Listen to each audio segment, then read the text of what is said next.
કડિયાળી ગામે પશુની પાછળ સિંહ આવતા યુવક ઊભી પૂંછડીએ ભાગ્યો। જાફરાબાદના કડિયાળી ગામે શિકારની શોધમાં સિંહો ઘૂસ્યા હતા। કડિયાળીની શેરીઓમાં શિકાર માટે બે સિંહોના આટાફેરા જોવા મળ્યા હતા। કડિયાળી ગામની મુખ્ય બજારમાં સિંહોના પ્રવેશથી સ્થાનિકોમાં ફફડાટ ફેલાયેલો છે।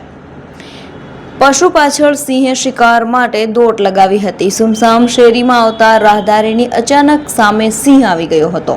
શિકાર પાછળ દોડેલા સિંહ સામે અચાનક સ્થાનિક યુવક આવી ગયો હતો। પશુઓને પાછળ સિંહ આવતા યુવક ગભરાઈને ઊભી પૂંછડીએ ભાગ્યો હતો। સિંહે પશુનો શિકાર કરી યુવક તરફ દોટ લગાવી હતી। મહા મુસીબતે યુવકનો જીવ બચ્યો હતો।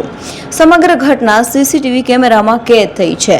શિકારની શોધમાં આવેલા સિંહથી યુવક બચ્યો હતો। કડિયાળીમાં સિંહો માટે વન વિભાગ સતર્ક બને તેવી સ્થાનિકોની લાગણી ઉઠવા પામી છે।